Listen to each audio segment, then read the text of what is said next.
Pessoal, boa tarde. Boa tarde. Certo. Nós vamos apresentar um trabalho, uma atividade extensionista, né, que faz parte de uma avaliação nossa no curso de Direito, né, sobre ciência política. Tá? Para quem está assistindo o vídeo, nós estamos fazendo a apresentação dentro do nosso local de trabalho com os colaboradores aqui do escritório. Pode tocar, Bruno. Bom, a gente vai falar sobre a organização do Estado brasileiro, como é a forma, como é o governo e qual o regime que nós temos no Brasil. Né? Aí, como eu já falei, faz parte do nosso curso de bacharelado em Direito do professor Alisson Centeno. Pode tocar.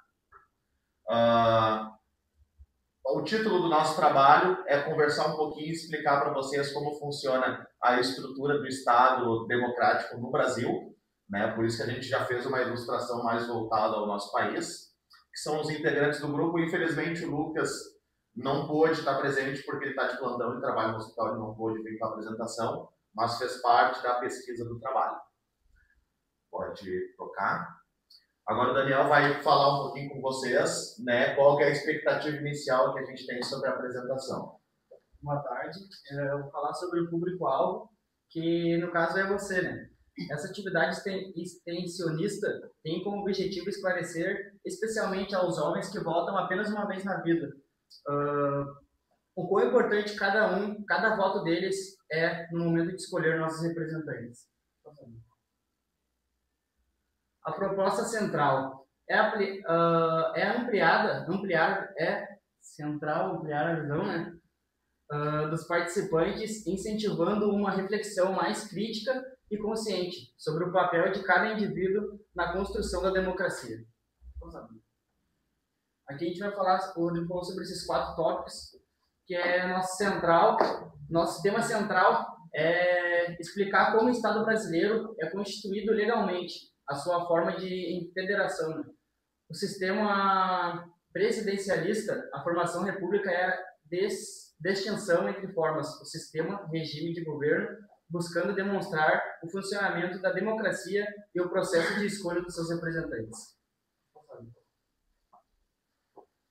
Como funcionam os mecanismos de legitimação do poder? Isso aqui foi os tópicos que a gente falou no outro slide.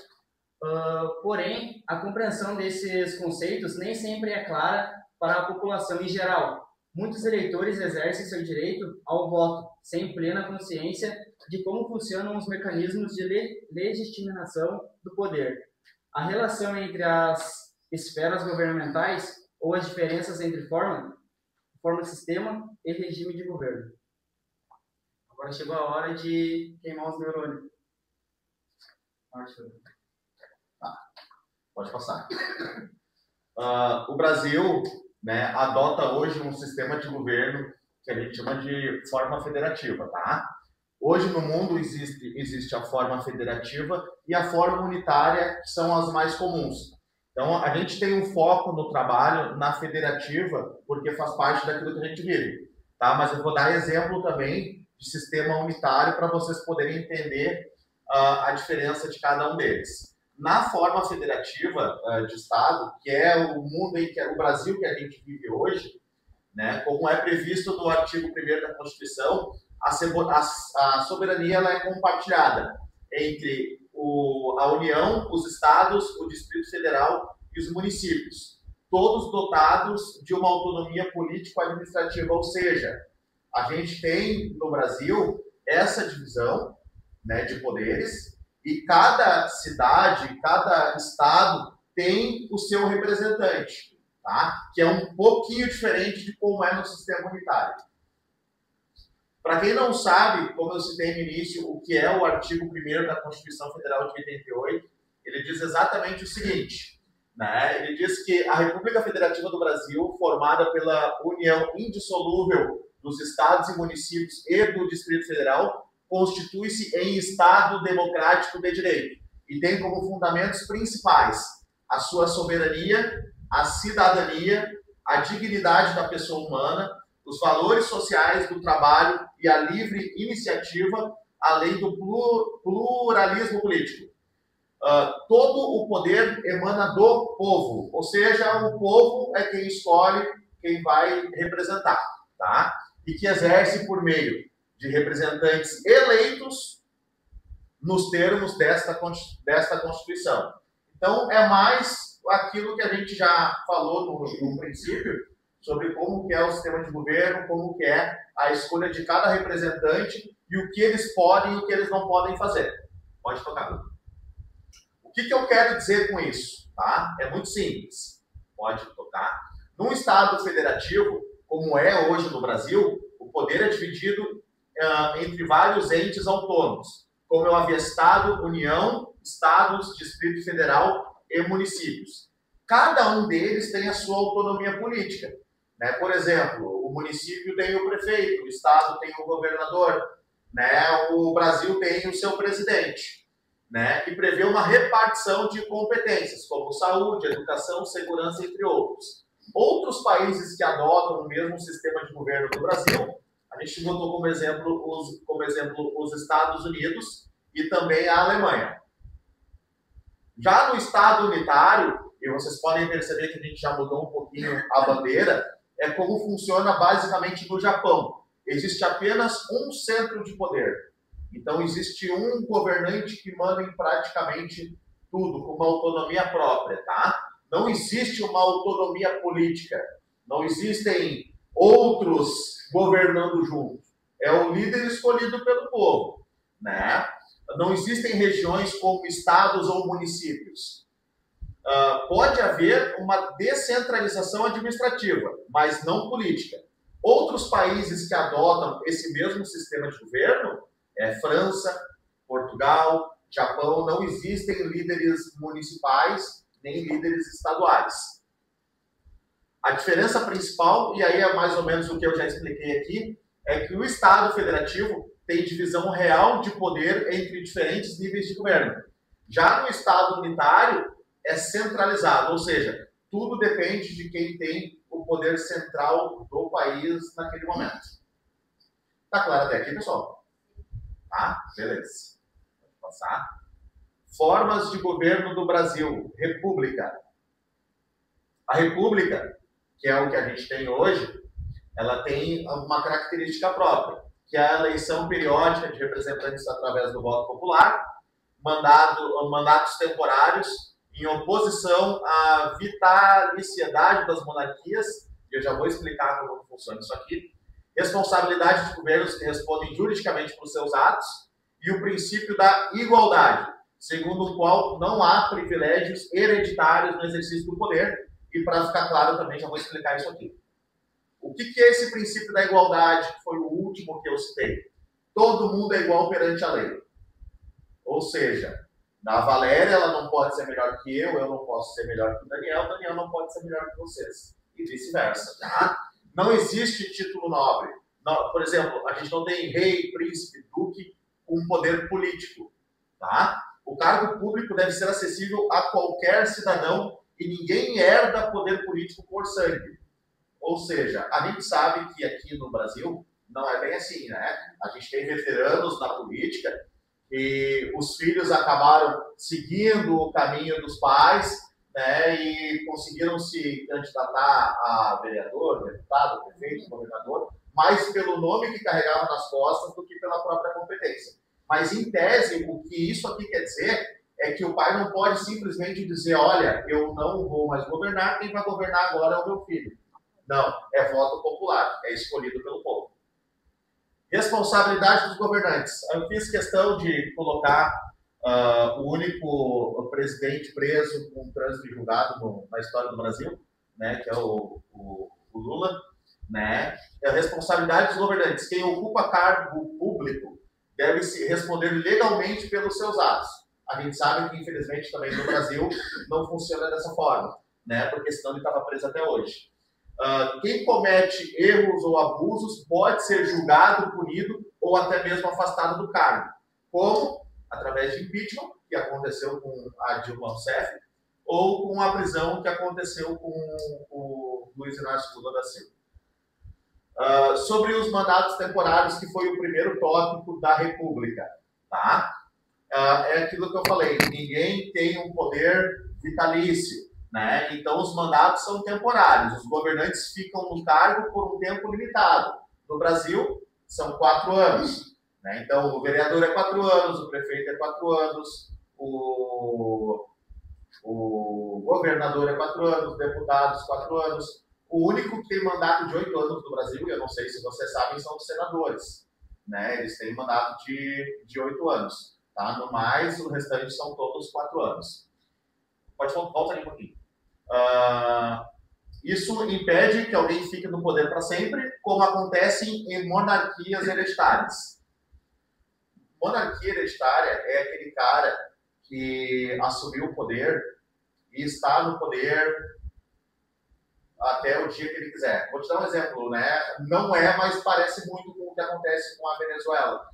Né? O Nicolás Maduro é presidente da Venezuela há uma porrada de anos que eu não faço nem ideia de tantos anos. Eu era criança e ele já era presidente. Né? Então, lá não é. Lá também funciona em tese como no Brasil, é através do voto popular. Mas a contagem de votos lá é basicamente, se alguém já viu o pica-pau, alguém já viu aquele 1 para mim e 1 para mim, 2 para ti, 1, 2 para mim, entendeu? Lá a contagem de votos é assim. Eu considero Venezuela uma monarquia, posso estar errado, mas a minha visão política é essa. Pode passar. E a eleição periódica dos representantes pelo voto popular. Ou seja, é mais do que a gente vive aqui, viveu recentemente, quando votou aqui. Muitos de vocês votaram pela primeira vez, se votaram. Se não votaram, então a ideia aqui é que vocês entendam como que funciona o sistema de votação e qual é o dever, o dever ser e o não dever ser de cada um dos itens, tá? Aqui a gente coloca o presidente, o deputado, o prefeito, etc., por eleições regulares. Isso garante que o poder está nas mãos do povo e não de uma família ou de um grupo fixo, como é na monarquia, que eu citei a questão do Nicolás Maduro. Pode passar. Agora a Valéria vai entrar na parte de presidencialismo com vocês. Vou explicar então sobre presidencialismo. No Brasil, o sistema de governo adotado é o presidencialismo, no qual o presidente da República acumula as funções de chefe de Estado e chefe de governo. A separação de poderes entre executivo, legislativo e judiciário, mas com mecanismos de freios e contrapeso. O mandato do presidente é de 4 anos, com possibilidade de reeleição por mais 4 anos, de acordo com o artigo 14 da Constituição Federal. Não depende do parlamento para governar, diferente do parlamentarismo, onde o chefe do governo pode cair se perder apoio do parlamento. No presidencialismo, o presidente só vai por meios legais, como o impeachment. De acordo com o artigo 14 da Constituição Federal de 1988, o artigo 14, a soberania popular será exercida pelo sufrágio universal e pelo voto direto e secreto, com valor igual para todos, e nos termos da lei mediante. Plebiscito, referendo, iniciativa popular. Vou falar sobre regime de governo e democracia. A democracia, o que é? A democracia é um regime de governo em que o poder vem do povo. Isso significa que os cidadãos participam das decisões políticas, principalmente por meio do voto. Principais características da democracia: soberania popular. O povo escolhe seus representantes por meio de voto, por exemplo, presidente, deputados e prefeitos. As eleições livres e periódicas. As eleições devem ser regulares, livres com voto secreto e universal. A divisão dos poderes. O governo é dividido em 3 poderes independentes: executivo, governo, legislativo cria leis e o judiciário julga e garante a Constituição. O direito e liberdades garantidos: liberdade de expressão, liberdade de imprensa, direito de manifestação, direito de votar e ser votado, etc. A participação direta ou indireta do povo pode ser direta, quando o povo decide, como em plebiscitos ou referendos. A indireta, quando o povo escolhe representantes para decidir por ele, como deputados, vereadores, etc.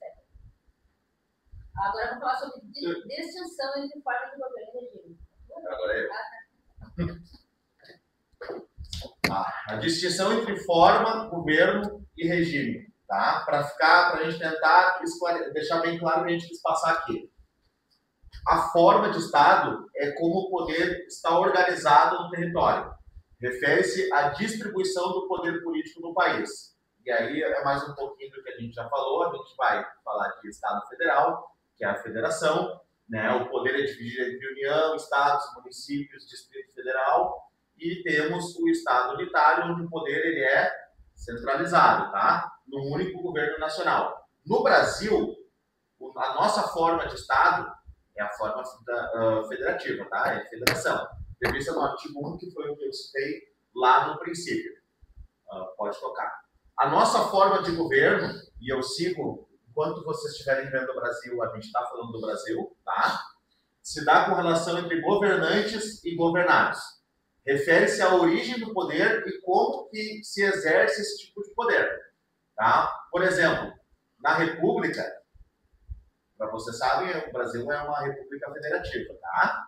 Governantes são eleitos pelo povo com mandatos temporários, que aí pelo povo voto popular, mandatos temporários, 4 anos, e eles têm a responsabilidade pelos seus próprios atos. Na monarquia, o chefe de Estado é o rei ou a rainha. Então é o que o rei e a rainha decidirem.